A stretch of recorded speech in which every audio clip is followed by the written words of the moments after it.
Good afternoon, everyone, and welcome to our Q4 B2B Strat Chat, where we spend about 30 minutes digging into the hot topics that are especially relevant to B2B event marketers. B2B event marketers, we see you.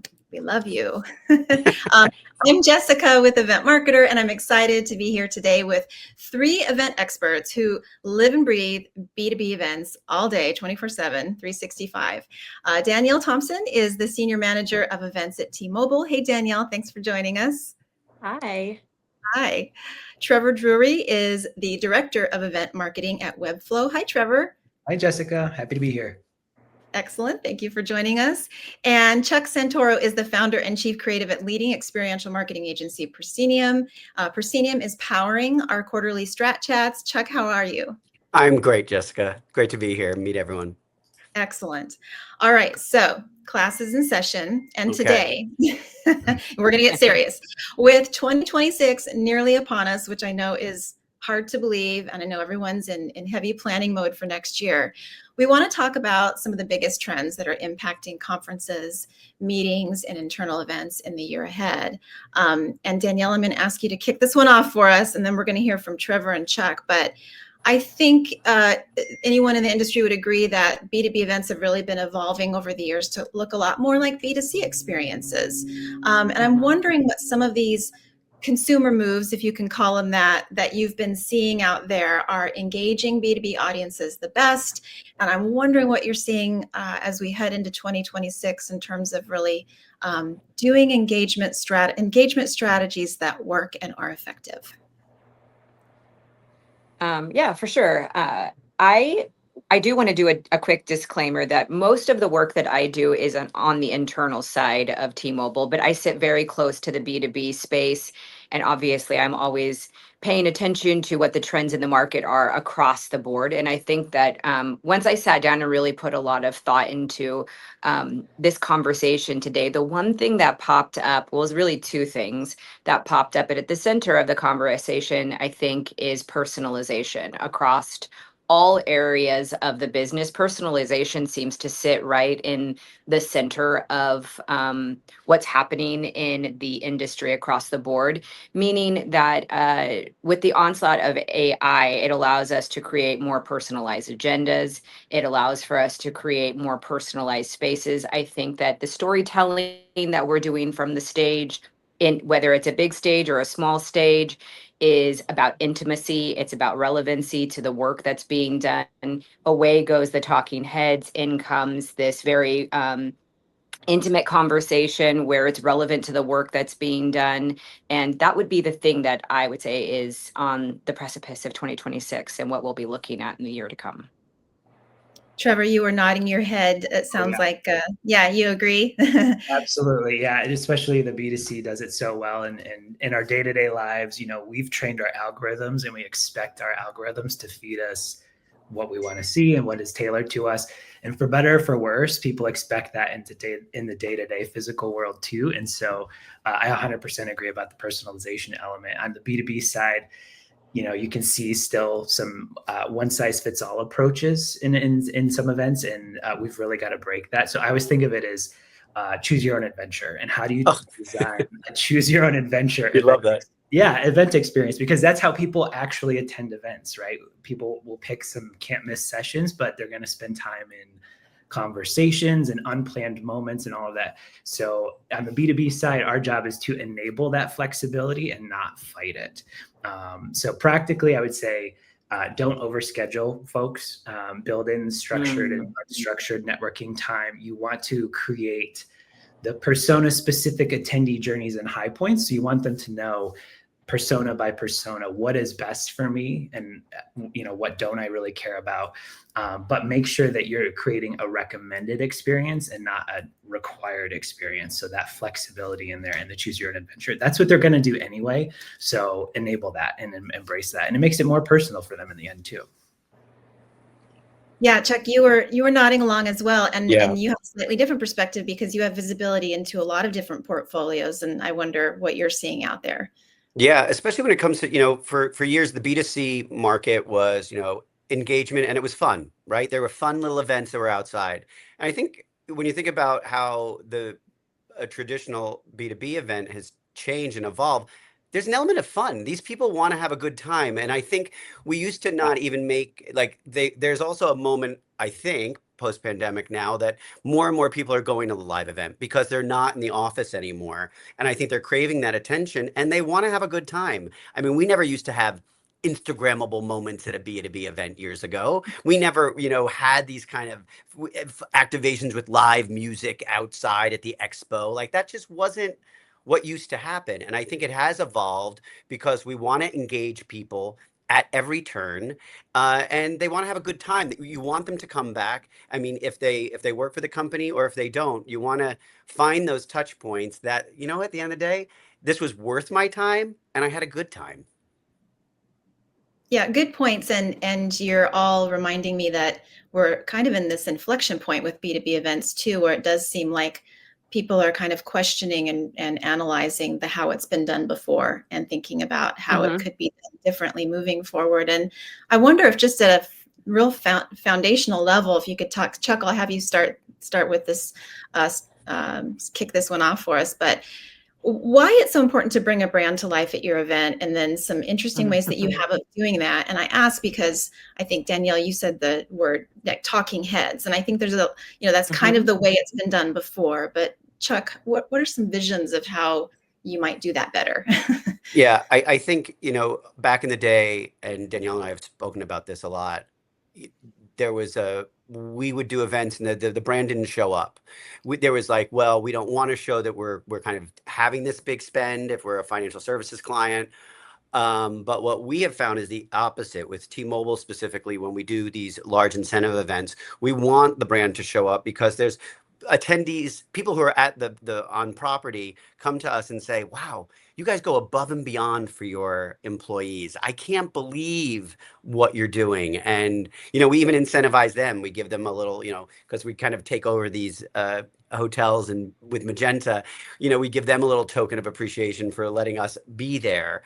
And I mean, Danielle, we've talked about this actually at EMS before, that there's such value in it, in bringing the brand to life, and in certain ways that you wouldn't, that it's not just about putting signs up, it's infusing the brand in every aspect. And we talk about, go ahead, Danielle.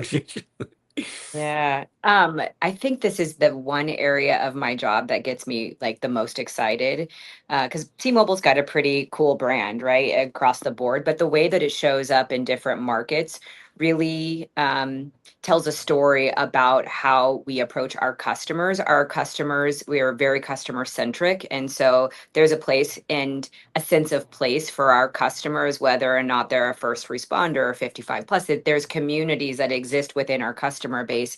And so when the brand comes to life, we also are able to bring the brand to life for our customers in those spaces. And I'll use a good example of, we have a brand within a brand called Club Magenta. So if you are at, let's say, Stagecoach, you would see Club Magenta within Stagecoach.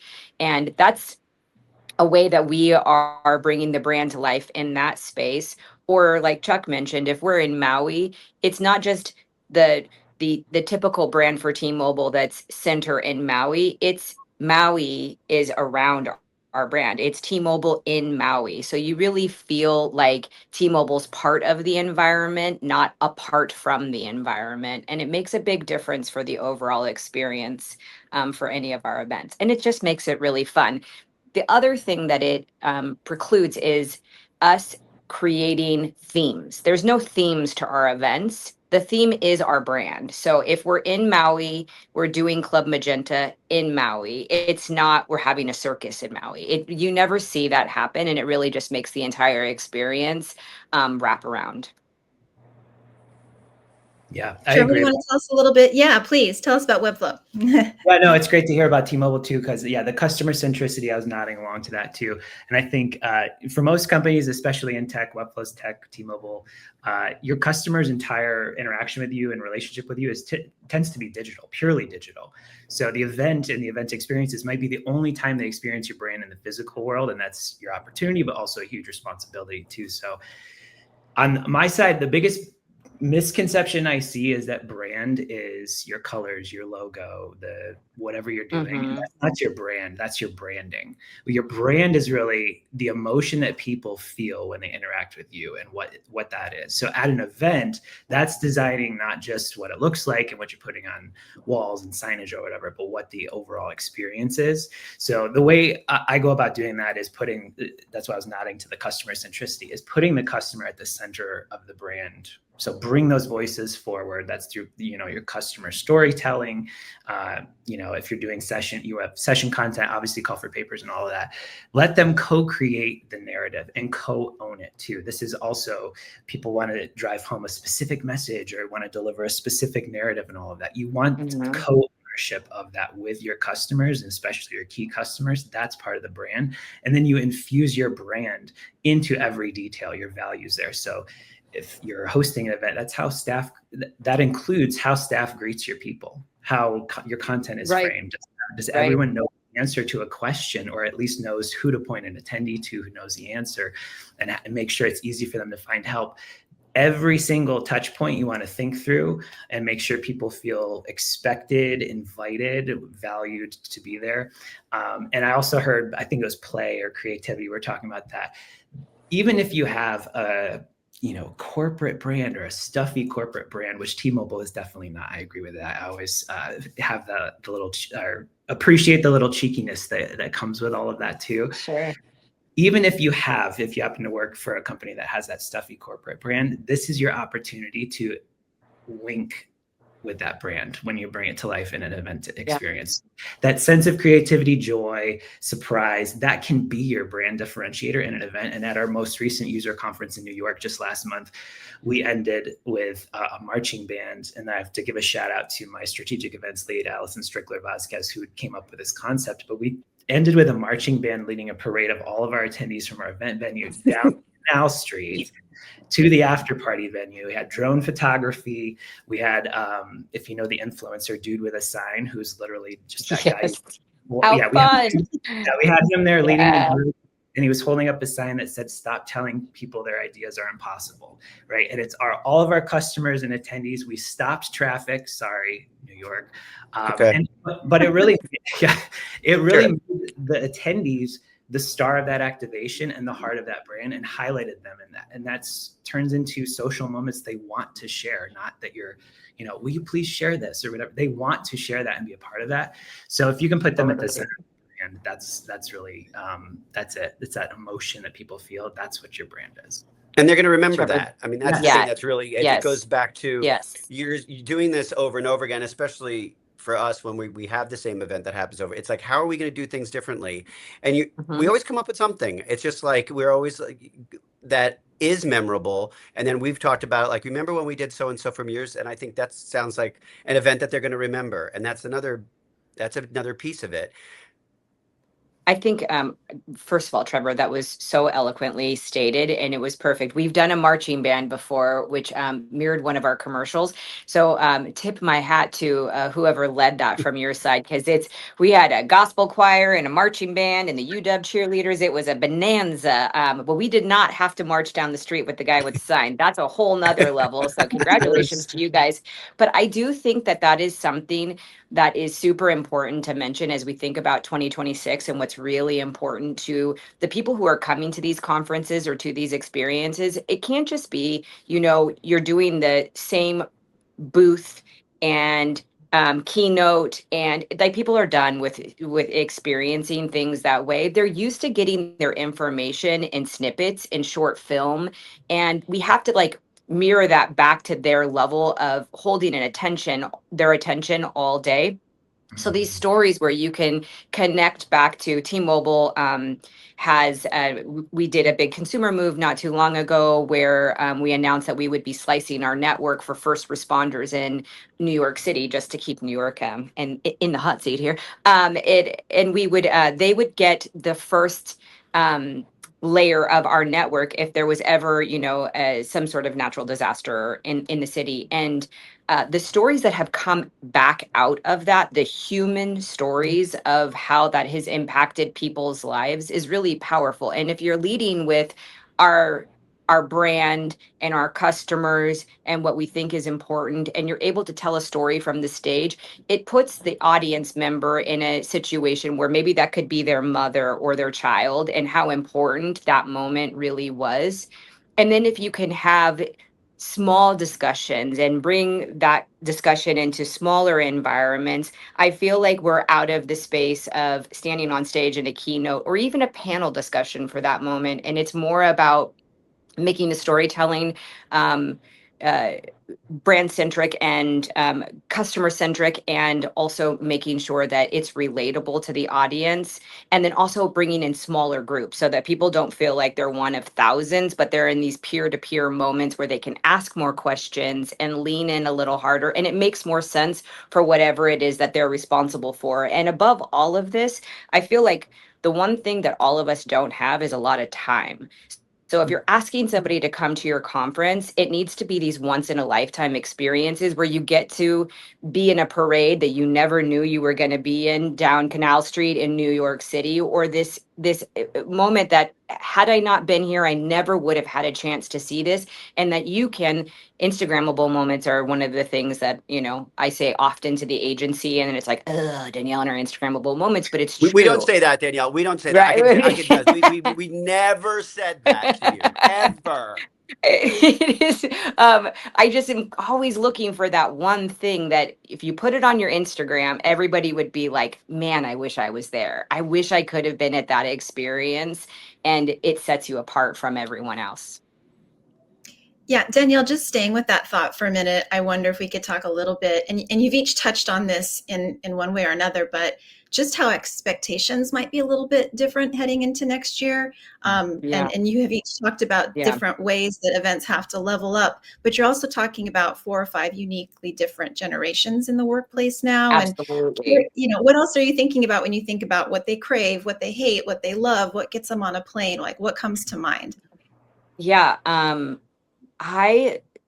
going to go back to personalization. I think that personalization is at the center of this, and AI is our best friend, right? They're going to help us. You can ask some really cool questions inside of registration that you can get information out of, that you can help to curate these very personal experiences for people that are coming to your events, whether or not that's a conference or an internal event, whatever. You could connect people by their alumni. You could connect them by their favorite color. Who knows? Like, right? You can make these connections that are worthwhile to the folks that are in the audience. I would say the humanization of what is happening. I mean, our algorithms in all of our social media are curated to what we are interested in, and whether or not we realize it, we're already inside that experience all the time where things are being curated to us. So to find yourself in an event that doesn't have really any relevance to what you're interested in or what you work on just puts you in a position where you're just not engaged. And why don't we get people engaged in what matters to them, and make sure that they have opportunities to talk to the creators, to talk to the influencers, and instead of having just some random person on stage moderating something, have an influencer that is inside the industry or a creator inside the industry on the stage that can have a two-way conversation instead of like, a game show host, so to speak. And then I also think, and I would be remiss if I didn't mention this, I think that as part of this once in a lifetime experience, the one thing that I'm thinking about a lot is this idea of going big. Go big production. You got to set yourself apart. Post COVID, where we were all trying to figure out an online experience, and then we slowly crept back out, and people are more comfortable. And I know we've been saying this for a few years, but it was an evolution of where we're at right now. I think 2026 is go big, do the big thing, break through the noise, be the loudest in the room, and get your brand in front of people. Trevor, as you're thinking about audiences, what's coming to mind for you for next year? Yeah, I think I completely agree again about personalization. I love the call out about making sure you're not always the one delivering the message. You're pulling the right people in to deliver the message, which may not work. They may not work for your company, right? Bringing in the right people. Yeah, I think the crave part of your question is connection and creativity as well, like what we're talking about, that sense of belonging to a community and something bigger, making sure that is authentic to your brand, but people feel authentically part of that. So as we talked about, it's clear people want that in-person interaction and connection more than anything. I think an underrated part or an underrated trend that people crave, and I think is something for B2B event folks to think about, is how do you create value for your attendees that is not going to hit your bottom line? So what I mean is, how can you design the experience that will help your attendees achieve their goals and make their meaningful connections, start partnerships, do business with each other that you're never going to see? And how can you create those opportunities to do that? They crave that as part of the flexibility and the creativity of what you're bringing to your event. So that can look like, making sure there's enough structured and unstructured networking time. When they can meet that next big client or next big collaborator or have that insanely meaningful conversation at your event, they're going to keep coming back. They're going to tell more people about it. That's how you build that brand loyalty, that affinity. So I think about that when I'm bringing that, that lens to the event programming. You said crave, hate, and get on a plane, right? Yeah. So what they will hate, what they will hate and always will hate is being talked at and overscheduled. And I already said overscheduled. I think I already said overscheduled, but it is one of my pet peeves. And it's one of the things where sometimes you have to sell your exec team on not scheduling every moment and not railroading attendees to do a specific thing. So again, choose your own adventure. Always do that. Nobody likes being just constantly scheduled and talked at. And then getting on the plane, other than just the in-person connection, like I said, the value, that cultural moment, if it's, going back to the example I was sharing, like putting them at the heart of the brand, making them feel special, expected, taken care of, all of that, they're going to find a way to be there, because you're asking somebody to spend the money to travel, to come away from their families, to take time out of a work day and all of that. So adding that value in, that's what's going to keep them coming on the plane. Yeah. I think I would add on to that this idea of a VIP experience, of this curated VIP experience. And I think that's could be the workaround, right? Like if you really want somebody, and I know scheduling, I hear you loud and clear. The last thing, when you have 15 minutes to go to your hotel room before your next thing, and you're just like, really, what I want to do is just like turn my brain off. Like if you can feel like that next thing is so VIP that if you miss it, or if you're late, this is like a once in a lifetime, going back to that, the personalization, once in a lifetime, special VIP. I think that will get people like really energized. And instead of feeling overscheduled, they'll feel like, well, if I miss it, I'm missing. And it's more FOMO based, right? So I think that could be really helpful.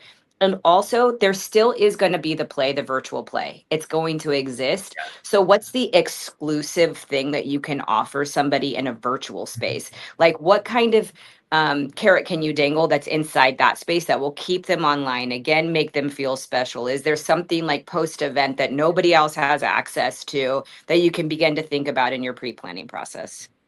Agree. And how do you make that not feel like a second class experience too? Like maybe I can be there in person, but how does that feel just as important as being there in person? Yeah, it's table stakes at this point. You have to have a hybrid event. I agree 100%. Yes. I want to talk a little bit about keynotes and general sessions, because the industry's talking a lot about keynotes and general sessions, and you've each talked a little bit about it too, just that you have to blow up the talking heads model in some way, but you still have to get people on stage talking, and your executives still need that moment. And so I wonder, Chuck, I'll have you kick us off for this question, but how are these important elements changing, and how do you think they're going to change going into next year? Yeah, I mean, I'm always, when we talked about these longer sessions just don't work. They didn't work. And years ago, it was like, I remember when like one executive would speak for an hour, like, how did you imagine sitting through that now?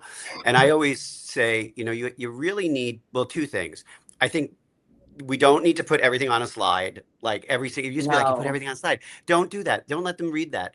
I always say like less is more, shorter, to the point. And especially if sometimes there's so many details, you could do the details in a breakout or in the expo floor or other things. It should be top line. And Danielle touched this on one of the other questions, and I'm a huge believer in storytelling. And, once I sat with a former CEO of Harley Davidson, I remember sitting in his office, and we're just talking about his presentation. And it got into a point about, how the first time he was on a motorcycle. And he was telling me, like, I'm in his office, it was just the two of us and another writer.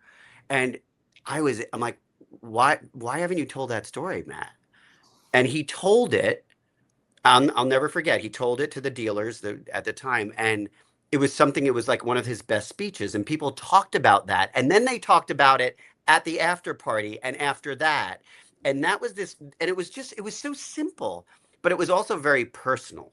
So it was Yeah. how he related to the motorcycle for the first time being on a bike. Like it was like 8 years ago, and I still remember that.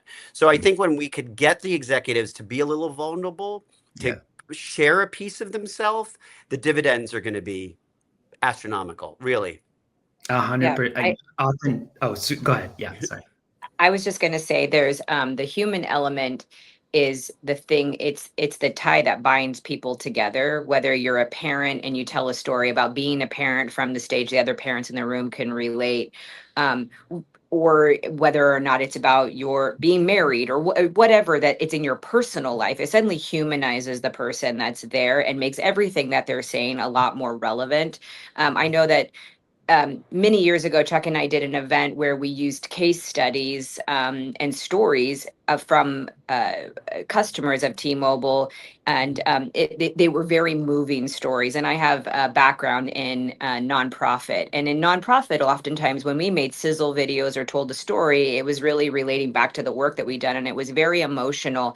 And it was that moment where this video was obviously, we're a huge corporation, but the personal impact of telecommunications, it can be life-saving, it could be the last conversation you have with a loved one. So there's definitely room in this industry where some of those stories are very emotional, and we were telling those stories from the stage, and the employees within the company were so engaged and it was so relevant to them. Imagine if a customer is hearing that, and how the industry changes people's lives, or whatever you can do to relate the brand back to people, but also the person that's telling the story back to the brand. And we have an executive that does it really beautifully here at T-Mobile. And you always see how people sort of lean forward when he's talking and lean into what he's saying.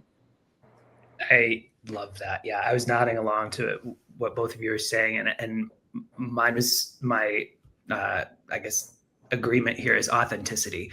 I love the vulnerability piece too, and authenticity. We've seen so many attempts at the Apple style keynote over however many years, where everyone wants to do the exact same thing as the iPhone launch with the screen behind them and the one more thing. And I still do it sometimes, right? We still do it and it works, but that's authentically a moment in time. That was Apple. What is I always think, like, what is our authentic moment and way of delivering the message and all of that? So we can still have a big reveal, but can we make it authentic and to ourselves? I love the vulnerability piece too, because things don't always go well in business. And so if you've had a recent incident that impacted your customer base, own it in your opening session at your event, right? Audiences can spot that authenticity. They can spot a manufactured moment. They can spot something that doesn't feel real. And I think that is true, obviously, for the brand piece of it, but also, I'm getting a little more tactical here. Work with your presenters that are going on stage to bring them authentically to life too. So you're not going to have somebody who's going to be great at telling jokes. Not everyone can be the comedian on the stage, just personality wise, and everyone might want to laugh or whatever. So coach up your executives, coach up your presenters that are up there, and make sure they're bringing the best of themselves to how they're delivering, and not trying to be something they're not on a stage full of people when they're public speaking, which is terrifying in and of itself. They can just step out there and say, oh, I just have to be myself and say this specific thing. It's going to feel real. People are going to pay attention to it. So yeah, authenticity, vulnerability, 100% agree. And I think once you know who your cast of, I always, I come at it from a theater point of view, and it's like, you have a cast of characters, and what are their strengths and how are you going to bring them to life? And then even in the order, and how are their storytelling? I mean, we try to sometimes get everyone to do a reading of everything, and sometimes they're very siloed with their speechwriters. And sometimes when you're hearing it all together, it's like, how are we telling our complete story? It needs to tell. It's a play. I always say, what I do is I work. My actors are CEOs and CFOs, but we open and close on the same day, and we're supposed to. So it's like and that's okay. But like you really working with them, and I think once you have that trust with the speakers, and you can allow they feel comfortable being vulnerable with the audience. I think that it's great that what you're saying. I totally agree on the authentic part, Trevor, because they could tell. It's just like if there's a problem and it's in the headlines and it happens that morning, well, how are we going to say it? And there's been times where we're backstage at the teleprompter, like, okay, this just what are we going to do in order to be authentic to our audience? Yeah, I will add on to that. We had a lot of success recently where we had one of our executives interview our incumbent CEO, and it was a very authentic conversation. They talked about personal lives from the stage, their families, and she's very close to the business. And obviously, here he comes, and we got such great results from our surveys to our employees. It just ladders back to this idea of keep it in an intimate setting. I'm starting to think of Chuck thinks of it as a play. I'm starting to think of it more as a television show where it's a more intimate conversation and people feel like they're in the living room of, whatever is happening on a sitcom, so to speak, or they're sitting in the audience of, a late night show. So, and use that sort of environment and make it feel more personal. We've done that. We did a late night show for someone, and it's so funny when you're asking presenters questions that they don't normally get. And we had a guest speaker who was like, I've never had those kind of questions thrown at me, and it was so great. Like I had a good time. And I think especially when you have those guest speakers come in who are kind of like you've seen them do the same thing over and over again, when you mix it up for them and they're like, wait, what do you want me to do? And kind of set it up, and then you kind of change the paradigm a little bit. It was, again, there was some really very memorable moments that presenter, she's like, that was great. So I think just again, because it was authentic and it was real and she was speaking from the heart. I feel like we could go down a whole rabbit hole about people and their remote lives and how that impacts events. But we have time for one more quick question. I really want to ask this because it's interesting, and I'm curious what non-industry experiences, as we're pulling so much B2C and lived experiences into our business events. I'm wondering what non-industry experiences, ranging from music festivals, surprising experiential moments you're having out there that are making you think differently or making you approach your events differently next year. Trevor, you want to kick it off?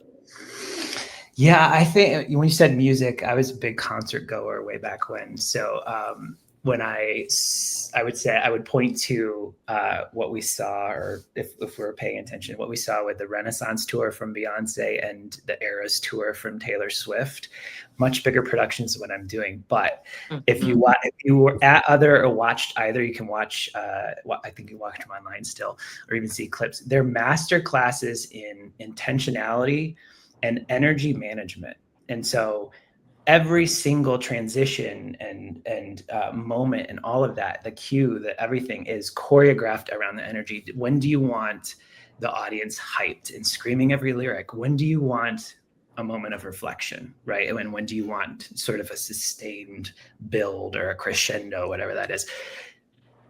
Bringing that into B2B events sounds less than serious, but I think about it as I bring it to the event space, where I'm just like, what do I want? What do I want to choreograph, right? Like I always tell my team, like, you're the conductors of this whole thing. You're conducting your team, the staff, the agencies, whatever that is, but you're also conducting this attendee journey. And so how can you manage that energy throughout and build that?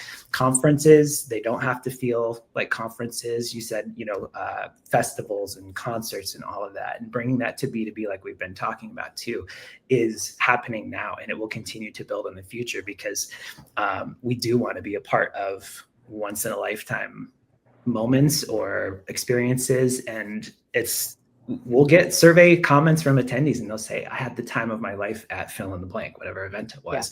Yeah. And it means so much. And to be able to deliver an experience that is unexpected and just emotional for them too. So I think about that, the energy management and sort of the choreography of all of it.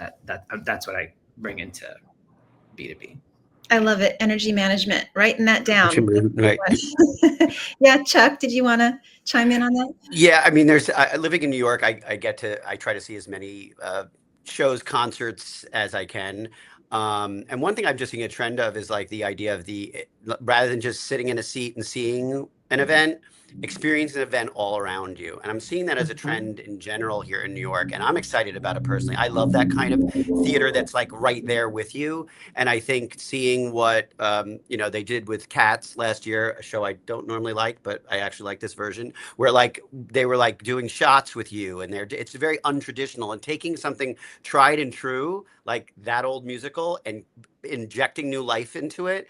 And I'm going to see the new Phantom of the Opera called Masquerade, and you go up 6 flights you're going up and down, and the Phantom's like singing right here, and it's the same show but in a totally different way. And I think by just that, and there's other shows here in New York that are very immersive.